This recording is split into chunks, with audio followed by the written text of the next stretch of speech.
Good morning, everyone. We have a very exciting live for you today, which will be starting in just a couple minutes.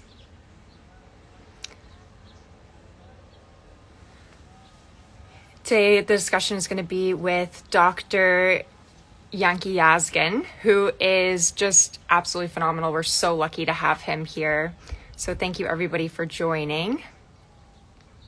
We'll be getting started momentarily.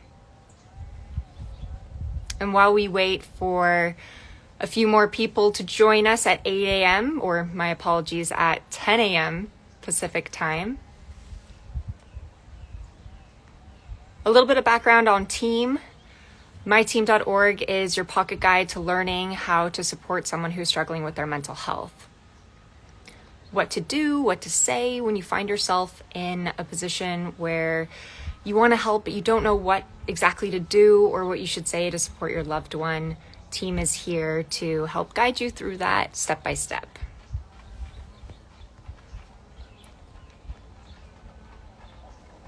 Okay, a few more minutes here and we'll go ahead and get started.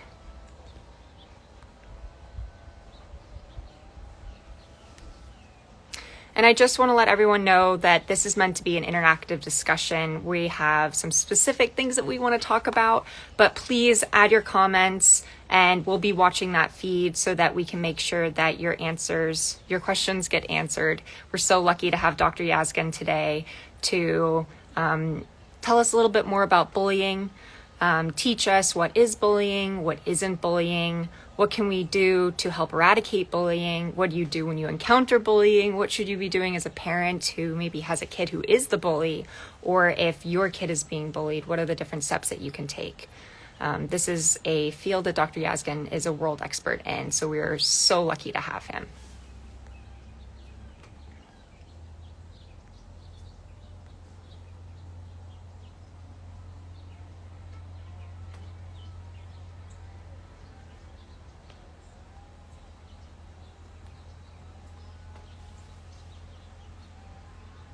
Just a few more minutes here and we'll go ahead and get started.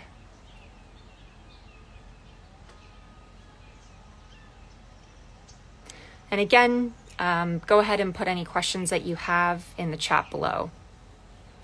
You can do that at any time and we'll make sure to get those answered.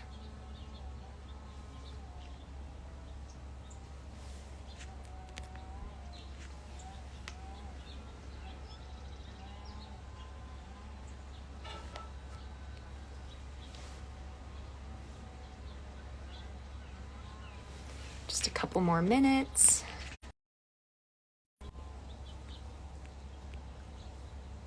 All right, guys, we're just waiting for Dr. Yazgan to join us.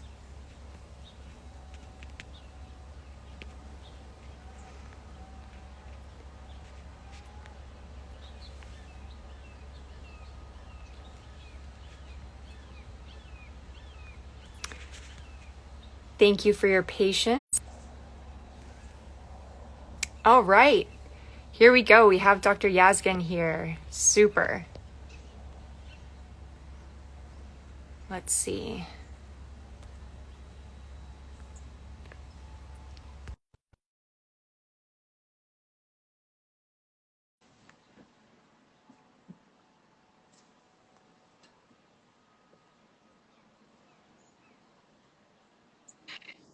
All righty. Dr. Sorry. Yazgan.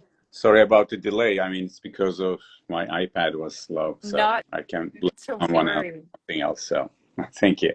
Well, thank you so much again for being here today. It is such an absolute honor to have the opportunity to talk to you about such an amazing topic.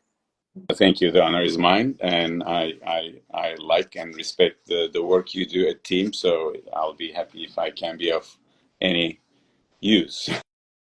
Thank you. Well, I know we're going to have an amazing conversation because Dr. Yazgan and I had the opportunity to speak in preparation for this live a couple weeks back.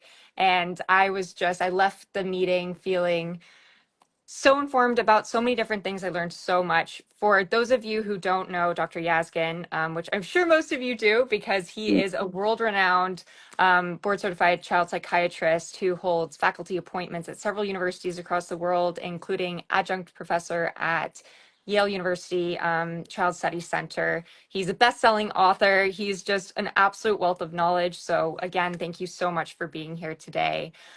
Today, what we want to talk about is we're going to discuss what is bullying, what is bullying, what isn't bullying, how can you, as somebody who is either a parent supporting somebody who has been bullied or is maybe the parent of somebody who's doing the bullying, and also if you are a friend of somebody who's being bullied, what can you do? How do we work together as a community to try and eradicate bullying? Because there are some serious, serious side effects and consequences of having people in our community be bullied. And we're going to get into all that today. Just want a reminder, if you have questions for Dr. Yazgan as we're discussing this, please go ahead and put them in the chat. Thank you, Dr. Yazgan. Uh, Thanks, Mackenzie. So, where should we start? You know, it's such an important concept. I mean, not a concept only, but it's a situation which is a public health issue, as you mentioned. I mean, because it's a common thing. It people will say, "Oh, it happens everywhere." It happened to me when I was growing up 80 years ago, or that time. But so just Right. because it doesn't mean that it's an issue that we needed tackle or get rid of or eliminate. Absolutely. I Whatever. think Yeah. that's a great place for us to start because bullying is something that has been around for forever. Yeah. But I think the nature of bullying has changed with technology. You know, there's so many new avenues to do bullying with the rise of social media, all kinds of different platforms for bullying to occur, not just on the playground or in person. So I want to take a moment to have a start off with defining what really is bullying. Oh yeah. I mean, bullying is, first of all, it can happen anywhere, but we'll be focusing on children and adolescents today. However, children and adolescents, they don't live in a vacuum. They live in settings where the grown-ups play a significant role, like teachers and parents. We'll be talking about what they can do to prevent or to respond to bullying incidents. But bullying by itself, it's an abuse of power. First of all, that means there should be an asymmetry between the bully and the victim in terms of power and status. This may be the position, the age, or the popularity, or the kind of power to control the other person's life, or sometimes only in terms of the number, like 5 against 1 situation.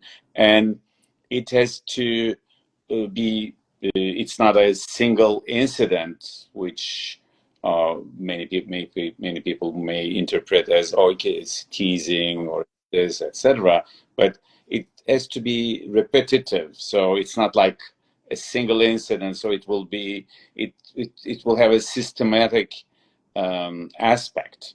And the other thing is there's an intention to harm or intention to hurt. It might be physical, uh, less physical these days, but more emotional or social, and that the other person, knowing that the other person will be hurt by what we say, what we do, or what we don't do, or what we don't say. So, uh, so that's what bullying, and it's a behavior. Mhm. I mean, it's not thought or it's not like a fantasy. It should be there. But the other thing is, most of the bullying incidents, the perpetrators might might be, for example, among girls, among people of female gender. At that age, it's usually um, sometimes done very cleverly, unfortunately, and then you would, even the victim wouldn't be able to tell that it's bullying, but it's just like a personal shortcoming or a weakness. So that's one of the results too. And there are many terms that may be associated with bullying, these gaslighting and things like that, but they may all have associations with the bullying Got behavior. it. So it sounds like to me, bullying, the criteria, if you will, for bullying is there has to be a power asymmetry. There has to be a person who's in a position of higher power, whether that is strength, if we think about, old school, bullying of a kid beating up another kid, where one is clearly stronger than the other, but it could also be in terms of popularity. It could be a number asymmetry where it's 5 against 1, but there's a clear person of power, person of less power. And when you and I spoke a couple weeks back, one of the examples that you gave to me that I thought really illuminated, the difference between, bullying and just violence or just being mean or aggression is if you have two kids playing in the schoolyard and you have two kids that are fighting and one kid is, they're of equal strength and they're fighting each other and the kid who comes out on top, could go either way. And one kid happens to win the fight. They're not necessarily a bully. That's not an example of bullying because they could have each won. They were on a level playing field. So there's over there's no the asymmetry is the critical part, because otherwise so sometimes if the definition is diluted for every kind of physical or social emotional harm, any action that may cause that harm, so it will not be good for the bullying victims, because they will for example, they will feel responsible for not being able to defend themselves, as if it's like a fair fight. I mean, Right. between two. So so we shouldn't also. I mean, so the responsibility is not on the victim's shoulders. So that's something else to remember, because with every definition, there's a loading on the particular person, like who is part of the bullying scheme, and it has tragic consequences. So we'll be talking about that too, probably. And so I think that's a great segue to talk a little bit more about, I think there's there can be a sentiment of, well, bullying's a part of growing up and, you just got to tough it out and don't be a wimp, but in reality, bullying can have some very serious consequences. This has been studied. We know that bullying needs to be taken seriously. So maybe can you talk about a little bit more about why, as a society, we really need to take bullying seriously? Oh, absolutely. I mean, first of all, it's it I mean, just let me begin with the psychopathological consequences. First of all, it creates significant mental health issues in the victims, and also in some of the victims who turn bully in later ages. So they develop different types of psychopathology, and then there are very high rates of depression, suicidal ideation, and suicidal behavior, uh, in really, in terms of, if you compare them to the people who haven't reported any bullying in their lives. And the for the bullies, usually the bullies do not have a particular psychopathology. I mean, bullying is not the result of a particular psychopathology, and most of the bully children who participate in bullying actions, especially the ones who initiate and who orchestrate the bullying action, they're kind of popular, known as the good kids, and even the teachers or school principals wouldn't believe that they are involved with these bullying things, and they don't particularly display a psychopathology, except some antisocial behavior in later life, and because they don't feel uncomfortable with harming other people, especially when they power. And we can see many people like that in adult life as well. Uh, just look around. The one other thing is, it's an attack against our core moral values, because uh, you know, it's very difficult to tolerate uh, in a society or in a community one being someone in a weaker position being harmed intentionally by someone in a stronger position. So if these bullying actions are repeated, allowed, or tolerated, it causes some, ruptures in the moral texture of the particular community, whether it's a school or it's a family, it's a neighborhood, or it's a nation. So it causes not only some physical or emotional injury, but it also causes a moral injury, which um, which can be best, described as something, like you are as if forced to act against your basic, fundamental, core moral beliefs. So that has a traumatic effect on our psychological world. And so that sort of moral injury that can be felt by the bully, the person doing the bullying. But can you talk a little bit more too about the effect of the Yeah. bystanders, of the people that stand around and watch this happening to somebody, and that effect? That was a really interesting point that you taught me when we were speaking. Yes, absolutely. Because bullying usually, okay, there's a bully, there's a victim, etc. So we may think that it might be limited with these individuals, a small number of people, but it doesn't happen in a vacuum. As I mentioned, there are grown-ups, and also there are friends, the classmates, uh, or your schoolmates. And when you witness this and you don't do much in response to what's going around, it's like it's like you feel as if you're part of the perpetration, Mhm. and that transgresses our very deeply held moral beliefs. And so being a bystander is like knowing what to do simultaneously, knowing what to do, but like not being able to do it for some reason.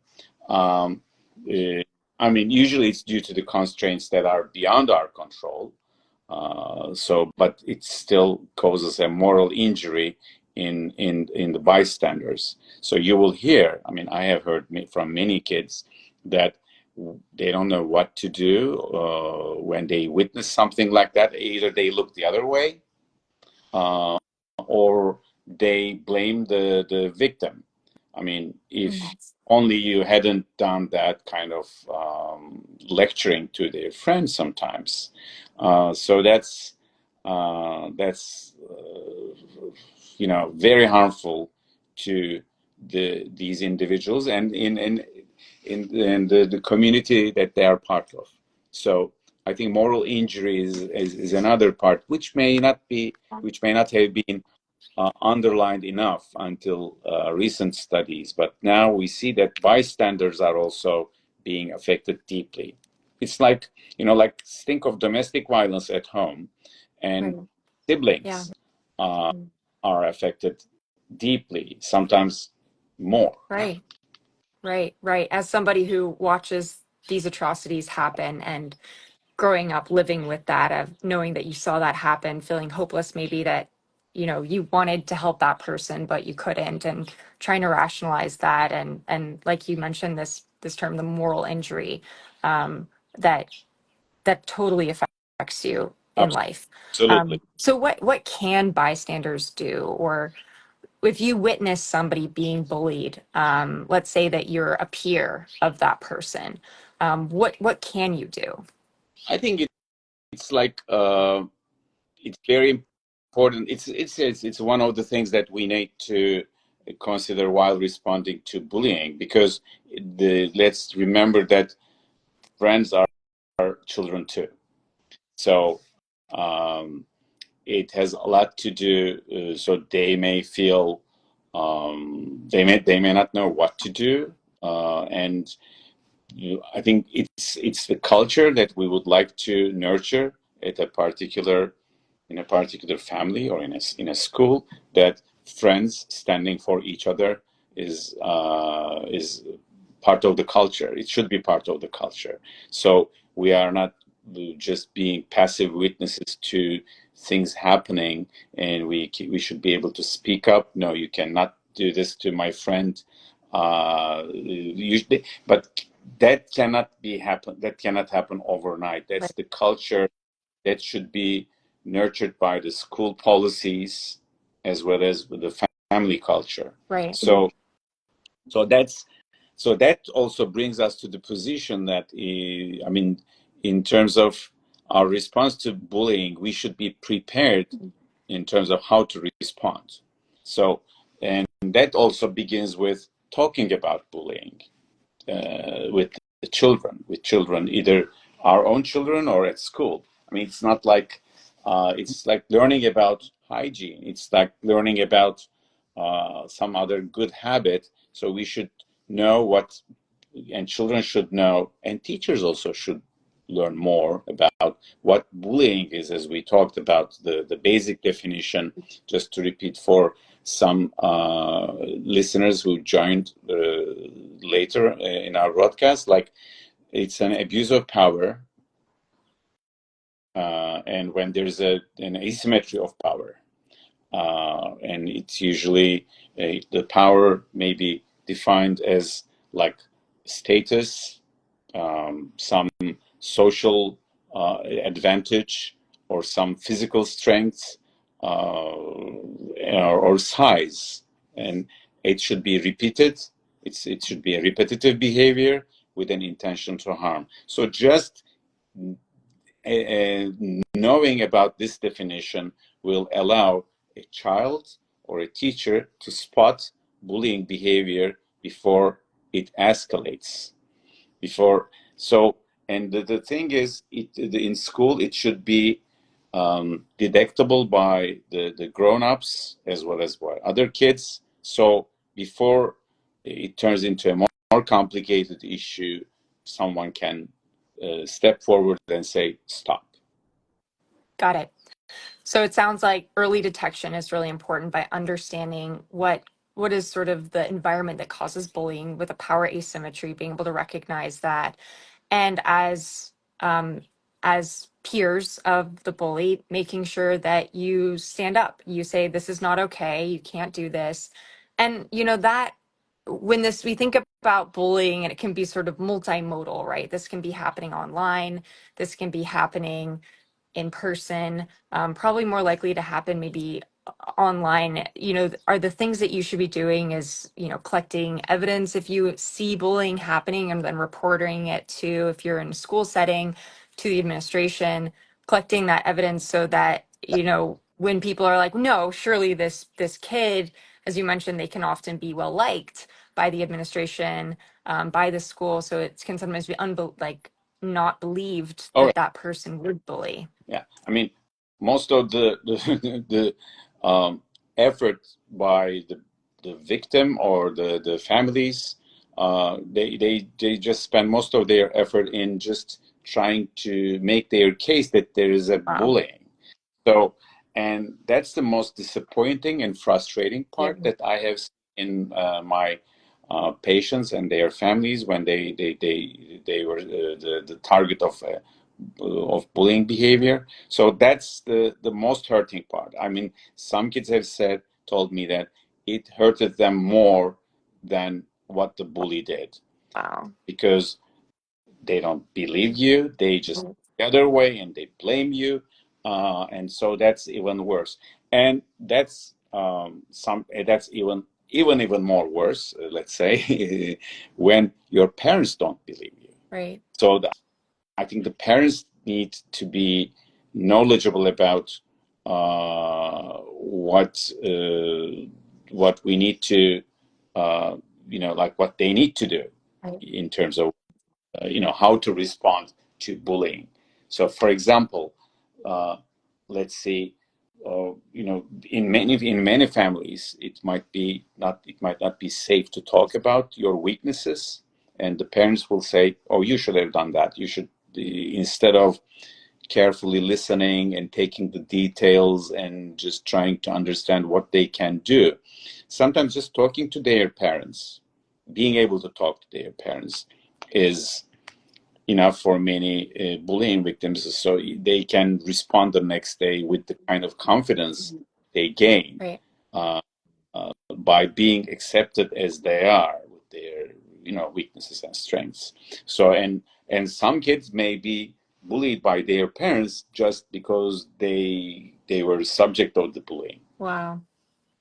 So what I'm hearing from you is that as a parent, it's so important to listen and to allow your kid who may be being bullied to explain to you what's happening and for you to be compassionate towards them, and to be supportive of them. And it's really critical to take all sort of reports of bullying seriously.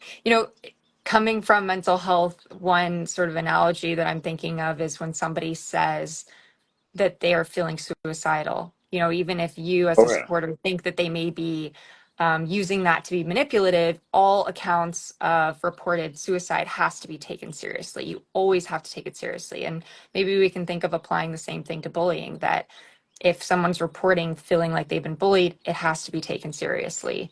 And you should listen and take the steps to report that to the administration if it's in a school setting, or whoever's sort of the adult monitoring or overseeing where this interaction is happening. Oh, I mean, so they should be able to cooperate. So in case, so the parents, if they have an understanding of the situation, so they will be able to activate the school policies, talking Mhm. to the school principal and others. So and just before going to how to prepare for that, so I think there are some Turkish. I mean, I'm originally from Turkey, Turkish listeners complaining in the comments that it's in English. Um, I'll just say a few words in Turkish. So if you allow me. Türkiye'den katılanlar özür dilerim.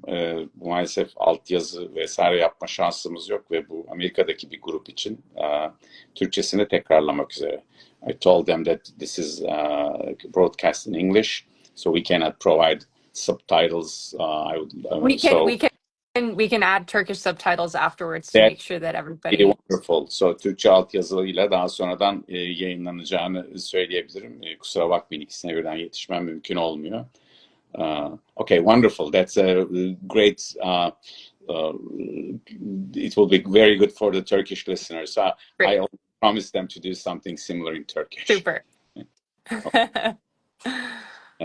Okay, so I think the talking part, just before such a thing happens, that such a thing can happen, about such a thing can happen, will be important for the parents. So the child will get the message that they will be able to talk when something like that happens to them. So it's not off limits. It's not something that they are not allowed to talk, or they are not, because the child receives the message that she or he is, or they are not allowed to be bullied. Even if they are bullied, it will be their fault, right? fault. And it's not their fault that they're being bullied, and so. And some kids are systematically bullied even wherever they go. Some kids, with some social disabilities, or sometimes very, nerdy, Mm-hmm. so who are very clever, intelligent, high performing scholastically, but they may be targeted by the bullies. As one. I mean, I will not go into detail, but if we have fans of Simpsons, especially the Simpsons published in broadcasted in 1990s. So I think it was in the 12th season, when Lisa Simpson, the genius, the math genius, finds out by a pheromone in the nerdy children that attracts bullies. And what she finds as a solution is putting a nose clip on the bully, so they will not be able to identify the odor. So it's a great, I think on the 12th season, so they will see that, so they can just Google bullying and Simpsons. So they're wonderful. So it's a public health issue that especially before getting to the doctor, psychologist, therapist, it should be handled at family and school level. And most of the bullying cases, if they are prevented or responded appropriately, will not evolve to more complex or complicated psychopathological That's conditions. great. That's great. So I'm seeing a question in the chat here from a parent who says that, a lot of times they get to spend the quality time with their kids on the weekend. Well, during the week they're working, the kids are in school. When you do have that moment to have quality time with your child who is being bullied, what can you do particularly to help support them, make them feel better? Many kids say that, okay, my parents listened to me with patience, asked questions about to better understand, and they didn't blame me. And um, they just told me what to do, how I can respond. For example, they didn't write it off, okay, it's not bullying kind of thing. And they asked my opinion before going to school, the teacher, because sometimes kids don't want us to get, parents to get the school involved as that early, but it will be the parents' judgment. I mean, it will depend on the severity of the bullying behavior. If there's a kind of immediate and great harm, I think the child's consent will not be crucial, but it will be the parents' judgment. At that point, the parents being able to be in connection with other parents, for example, finding some time to connect with others, with school, with teachers, and with school administration is also helpful. So they will be able to decide what to do. Again, I think being prepared when something like that happens, in terms of the mindset or in terms of the behavioral repertoire, it's the most critical one. So spending that time listening to the child, not giving advice that should be implemented the next day, not rushing, but also being in active monitoring situation. That's very helpful. Thank you for that. Yeah. One of the things that you mentioned when we were speaking was that parents can also call the other parents in the community to try and help create a circle of support around their child who may be the bully. One question I have for you is, do you see success when, let's say that my child is bullying your child? Would you suggest that I, as the parent of the, or that you should call me as the parent of the bully to talk through things, or is that best left to the administration at a school, for example? Sometimes I mean, it's again the school policy, Right. because sometimes the parents contacting other parents, especially the bully and the victim parents, it may not turn out very good if the feelings, the emotions are not well harnessed, and because there's a lot of blaming Right. and anger. So I think the school system might play a better role in mediating that relationship. However, if you are like the parent of a child who is a bully, and you are not happy with that, you don't want your, because I know I have seen many parents who sometimes took pride with their kids being bullies at school. So because that's like, so they say when you talk to them, okay, this is a world where might is right. and so I want my kid to be as strong as possible. And sometimes he can hurt and harm others, but that's acceptable. So and many there are, and it has a lot to do with the external emotional climate as well. So in a world of wars, crises, disasters, our reflexes, social reflexes in service of compassion and kindness and respect are they get weaker, or we may not be able to respond based on our inner moral values. So that's although we may think that, okay, bullying is not a good thing, but what can we do? That's the state of the world. You will hear, and many of our listeners may think that way too. I understand why they think that way, but it doesn't work, because at one point their child will be the target of another bullying, because anyone can be bullied. Right.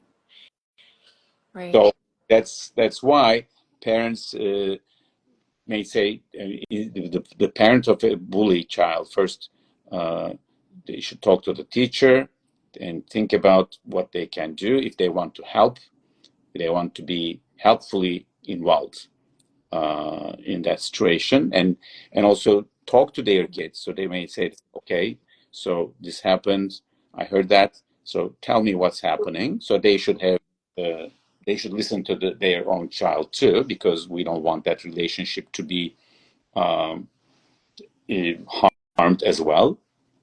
So it's a delicate balance, and I think sometimes kids who bully may have their own issues, so we should be able to listening to that.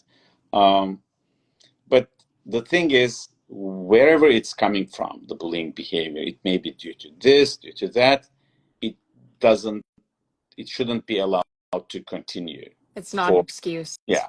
So we can have empathy for the bully, and that they may be bullied at home, but that it's still not okay to bully another person. And we have to have a no tolerance policy as a society and a community. Yeah, absolutely. Because there's always a reason that you can find. You can find a reason something that the bullied or the victim may be acting that way or this way. But if you look for, if you see the explanations as an excuse, then it doesn't help anyone. So we should make that distinction. It's when we talk about, okay, this might have been because of this, because of that, etc. Especially by the mental health professionals, we always have an explanation for everything, But it is never an excuse. I mean, there are some. So we have.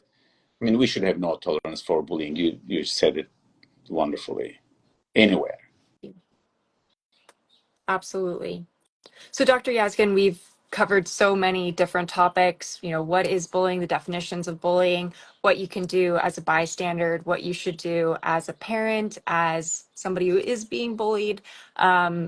What have we missed? You're such a wealth of knowledge in this space. What do you think is important for our audience to hear that we haven't discussed yet? Perhaps a few words about cyberbullying. We should have, because parents will have they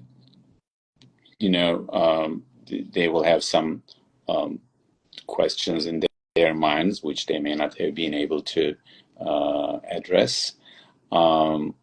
So I think the cyberbullying, especially through internet or social media, is its effect may be even more harmful sometimes, because it's pervasive. There's no safe place, actually. It's you cannot. I mean, when you come home, it's there. When you go out, it's there. But on the other hand, it has some easier part. You can just turn off your social media accounts or your phones, and that's a problem where kids have difficulty. So the victims, because they just don't want to be disconnected because of the bullying action from their friends. So they will say how it will happen if I will be, so I will not be able to follow or be part of the community. That's my only connection with my friendship group. And because of the bullying, if I leave that social media environment, what will happen to me? So that's the challenging part. But I think usually, if our first goal is to stop bullying, it's like getting sick and staying at home.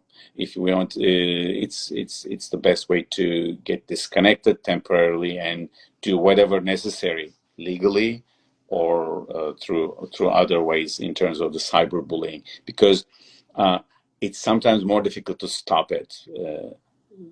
And another thing which happens, I mean, the parents and teachers may be bullied as well. I don't want to, we don't want to be unfair to the grown-up. They may be under some kind of pressure. For example, in some schools, teachers report that they have been bullied by parents who are in a powerful situation. Like they may be abusing their power to hurt the teachers, not physically, but mostly emotionally or socially, or just threaten them in terms of their job security. That might be another challenge. So just to repeat for the Turkish audience, so bu Türkçe altyazılı değil, İngilizce yapılan bir program ama bunu Türkçe altyazıyla takip edebilirsiniz. Türkçe'de de tekrarlamayı da umuyoruz. So I just repeated because still there are some complaints about not being in Turkish. We promise we'll give you the subtitled version. So thank you to the Turkish audience here today for letting me steal Dr. Yazgan to talk in English today. We have a great question that's come up from the chat, which is, what can kids who have been bullied do to take care of their mental health and rebuild their confidence when they are dealing with bullies? So that's really a question. First of all, we need to allow them to build some confidence in the areas that they're good at already. So because we know confidence in a particular area may be transferred to other areas where we don't feel that strong or comfortable. So I mean, so they and they should learn. They should learn that they can do things to respond to bullying behavior, but that doesn't mean that they are responsible for what is happening. So just knowing this in terms of the processing, the psychological impact of bullying is helping significantly and reducing the need to attend even the long sequences of psychotherapies. But as a mental health professional who has working with bullying victims, I think the trauma protocols do apply, and just to help them to pay attention to what they can do in response, and to really assess their role in that particular action is helpful by itself. That's great. And so, there can be a whole lot of psychological trauma, like you mentioned, that can occur to a victim of bullying. When is the right time to seek professional mental health support for your child who is being bullied? I think it's as early as possible before a psychopathology emerges. Yeah. I think that and especially if the child already has a history of being bullied, and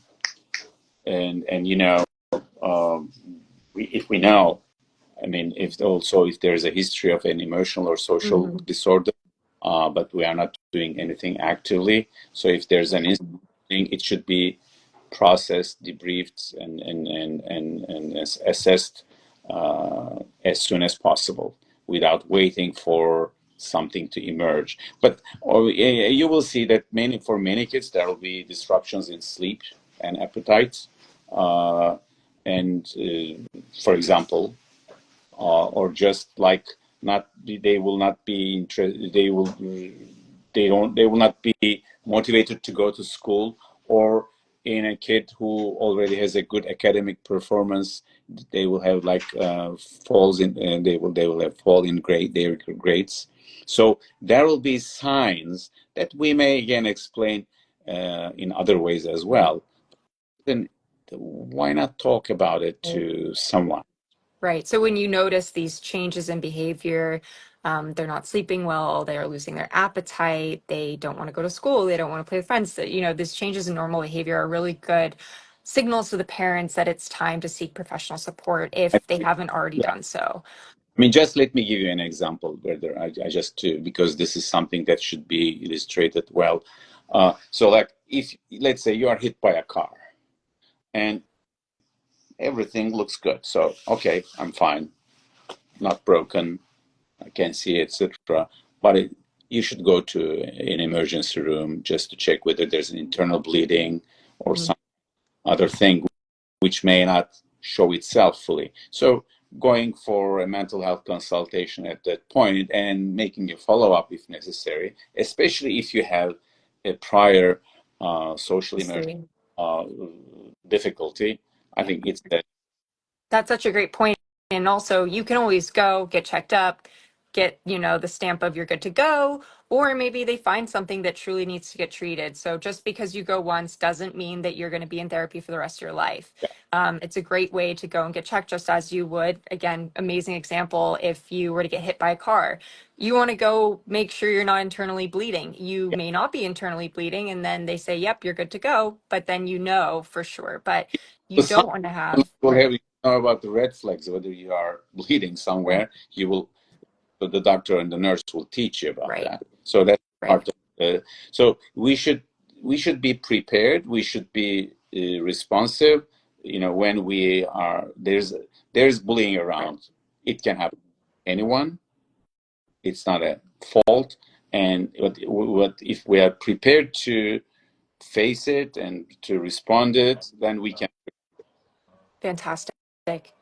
And so now let's talk about what are your options for getting care? We've talked about the importance of when to identify when it's the right time to go and seek professional help. For the American audience, you Yeah. can go to miresource.com. It's a free guide to help you find mental health professionals that specialize in children covered by your insurance. What are the options in Turkey? I think in Turkey it's kind of different, because most of the mental health services, as part of the psychiatric system, is provided by the government. Uh, Mhm. there are sometimes long waiting lists, etc. But I think this would be seen as an emergency situation by a child psychiatry department that people may reach with at very low cost in many areas. And with people with more resources, they go for private resources, which psychiatrists and other mental health professionals may provide. So I think the immediacy will be well appreciated by our colleagues anywhere in the world. Yeah. The thing is, the the availability of mental health services via public channels is a necessity everywhere. I think the U.S. Probably schools may play that role for many kids who are or who may be victims of bullying. So I would urge the parents and anyone uh, who vote or who do, so they should urge their schools to prepare social emotional programs, readiness programs, awareness programs, and response programs for bullying. So that's Fantastic. best. Fabulous. Well, thank you so much, Dr. Yazgan. This has been such an illuminating conversation, and can't thank you enough for your time and all of the fabulous tips that you have shared with us today. Wonderful. Thanks, Mackenzie. Thank you for you and the team for my team the dot social account, and that allows many people to reach to invaluable information, not only from the professionals and experts like me, but from other participants who share their experiences, and which is one of the most important part against bullying too, because peer solidarity and being able to share with others, and you know, standing up and speaking up for our friends probably will be the best prevention against bullying. Well, thank you, Dr. Yazgan. And for the Turkish listeners, we will be mixing this up with Turkish subtitles. So thank you very much. And Yeah. thank you so much, Dr. Okay. Yazgan. Bye bye. Have a great day. Bye.